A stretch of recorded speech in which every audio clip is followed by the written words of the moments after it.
በግራም ሆነ በቀኝ እግሩ መጫወት ለሱ ምቾት ይሰጠዋል።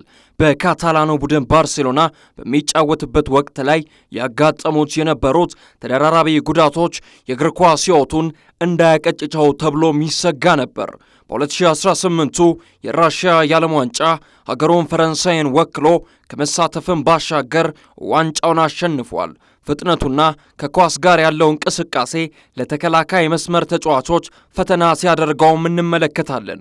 ከአሰልጣኞች የሚሰጠውን የጨዋታ እቅድ ሜዳ ላይ በስራ ለውጦ ለማሳየትም የሚቸገር አይነት ተጫዋች አይደለም። ለቡድን አጋሮቹ አመቻችቶ ኳሶችንም በማቀበል ላይም የተካነ ነው። ከቦሩሲያ ዶርትሙንድ መዳረሻውን ባርሴሎና ሲያደርግ የወጣበት 148 ሚሊዮን ዩሮ ሜዳ ላይ ያለ ግልጋሎቱ ላይ ጫና ፈጥሮበት ባርሳ ውስጥ ያለውን አውጥቶ እንዳይሰጥ ገድቦታል። ከባርሳ ለቆ ወደ ሀገሩ ፈረንሳይ ላይ ከትሞ ፓሪስ ሰን ዠርሜንን ሲቀላቀል በስፔኑ ቡድን ደጋፊዎች ዘንድ እንደ ይሁዳ ተቆጥሮ በበርካቶች ትችቶችን አስተናግዷል። ነገር ግን ለሱ የእግር ኳስ ሕይወት የፍቅር ከተማዋ ፓሪስ የተመቸችው መስሏል። ማሱር ኦስማን ዴምቤሌ በፒኤስጂ ቤት እያሳየ ያለውን አቋም ተመርኩዘን ይህንን ጥንክር አዘጋጀን። አብራችሁን ቆዩ። ኦገስት 12 2023 በዚህ ቀን ነበር ዴምቤሌ ከባርሴሎና ወደ ፔዤ የሚያደርገውን ዝውውር ያጠናቀቀው።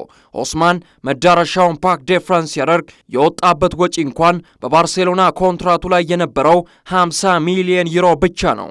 ዴምቤሌ ታዲያ በወቅቱ በካታላኑ ቡድን ውስጥ ከመቆየት ይልቅ ምርጫው ፒኤስጂን ሲያደርግ የባርሴሎና ደጋፊዎችን ከባድ ተቃውሞ አድርሰውበት ነበር። ምክንያቱም ደግሞ በወቅቱ ለዣቪ ሄርናንዴዝ ቡድን ወሳኝ ከሆኑ ተጫዋቾች መካከል አንዱ መሆኑን ተከትሎ ነበር። ሲቀጥል ደግሞ ፔዤ ለሱ የከፈለው 50 ሚሊዮን ዩሮ ብቻ መሆኑ የፊት መስመር ተጫዋቹን በዛ ሂሳብ መልቀቅ ተገቢ አይደለም የሚሉ ሐሳቦች ይነሱ ነበር። በስፔን ላሊጋ ሕግ መሰረት ደግሞ አንድ ቡድን የውል ማፍረሻ ያለውን ተጫዋች ለማስፈረም ፈልጎ ከመጣ ክፍያውን ለስፔን እግር ኳስ ፌዴሬሽን አስተዳዳሪ አካል መክፈልና ከተጫዋቹ ጋር በግል መስማማት ነው የሚጠበቅበት። ዴምቤሌ በመጀመሪያው የውድድር ዓመቱ በፔዤ ቤት ኮከብ ነበር ማለት ከባድ ነው።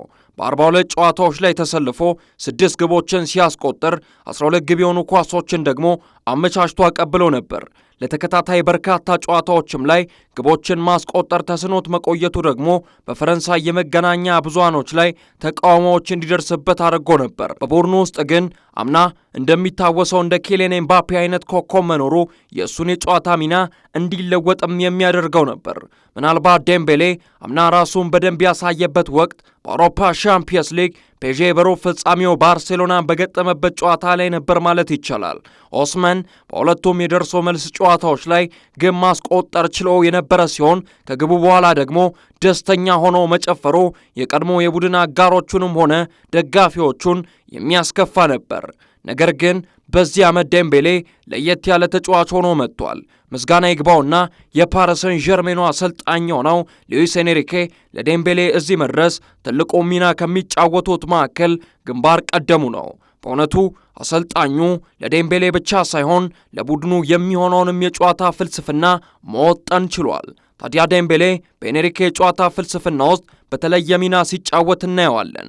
በሐሰተኛ 9 ቁጥር ሚና እንዲሁም ደግሞ ከቀኝ ክንፍ እየተነሳ ለተከላካይ ስፍራ ተጫዋቾች ቅዠት መሆኑንም ተያይዞታል።